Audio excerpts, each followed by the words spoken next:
So this is Edward Everett Hale to Harriet Freeman, September 29th, 1884. Hale and Freeman became intellectual and emotional soulmates during the years they worked together, and in June 1884 they declared their love for each other. Hale was now 62 and Freeman 37. From the beginning they confronted the realities of conducting a secret and illicit relationship. While separated during the summers, Hale provided her with printed envelopes to conceal her handwriting from suspicious family members. That September, he began teaching her a code to disguise their private feelings. It might amuse you to know that it took a Brit to break this code 40 years after the letters were acquired by the Library of Congress. And the reading history for these letters shows that a lot of people went and looked and gave up after a few days. Including the NSA. So there was Hale at about the time they admitted to each other that they'd fallen in love after years of working together. That's the mid-1880s. Now, talk about a covert photograph. Hale and Freeman, in July 1887, when Hattie had just descended from climbing Mount Adams in the White Mountains, she received a telegram with the tragic news that her much younger brother had collapsed and died of a ruptured appendix. He was just 33 and left a widow and 4 young children, to whom Hattie was always extremely close. In fact, she had a great deal to do with their upbringing. Hale invited deeply grieving Hattie to Matunuck for the first time. Mrs. Hale was in Boston, but Susan Hale was there. Someone took a photo of the illicit pair in adjoining canoes on Wash Pond. Hale looks particularly uncomfortable to be caught in possibly compromising company, but during her 10-day stay, he delighted in showing her all his favourite walks, trees and plants, in addition to canoeing with her each day. Now, this is a photo print of a photograph, which is why it's so difficult to read it. That's why I showed you the photograph of him around that time, so that you'd see what he actually looked like. I don't have any of her in middle age. The next photos are when she's much older. Let's go back. All right. How about that for an imposing building? Early that fall, Hale moved his congregation from the South End to this imposing new church building on Commonwealth Avenue in Boston's Tony Back Bay. This was built for the Hollis Street Church.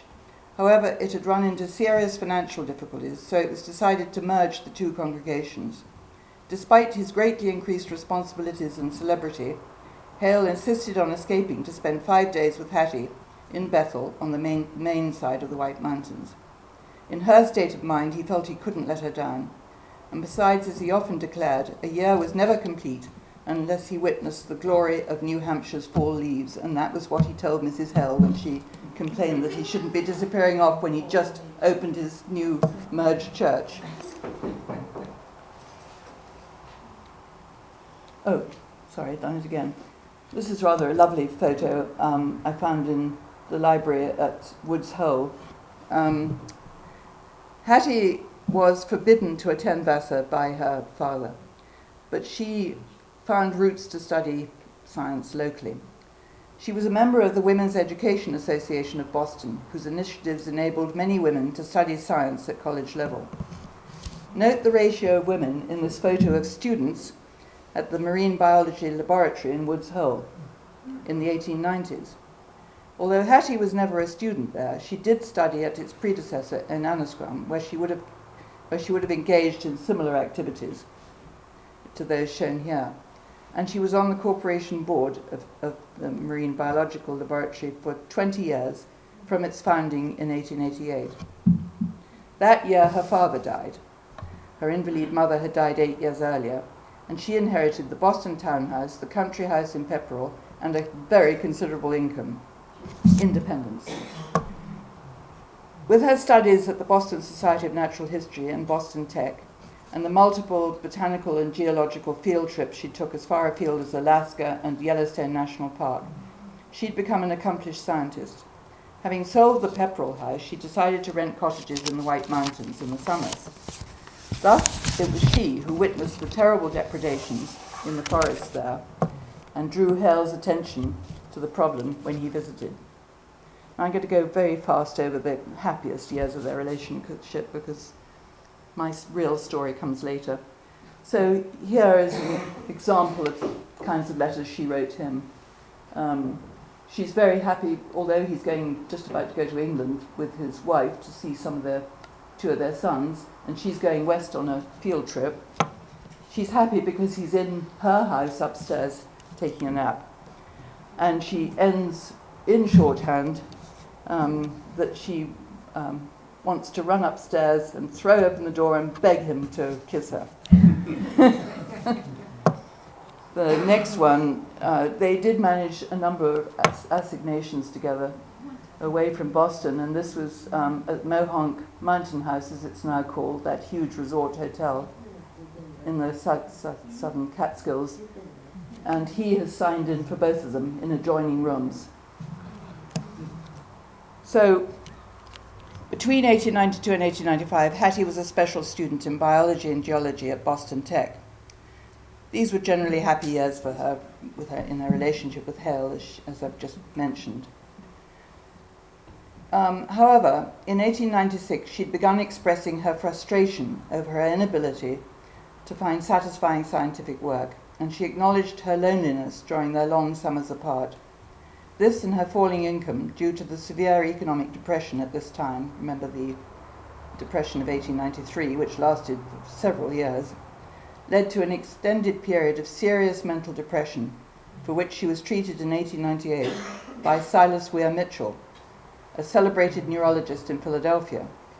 Mitchell was a friend of Hale's, who had treated other members of Emily Hale's Beecher Perkins family, including Harriet Beecher Stowe, feminist intellectual Charlotte Perkins Gilman, and very probably Emily Hale.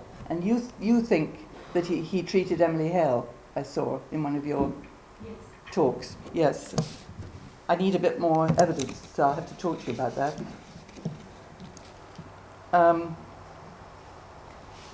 So here is Hattie. Have I missed something? No. All right, let me tell you how this happens.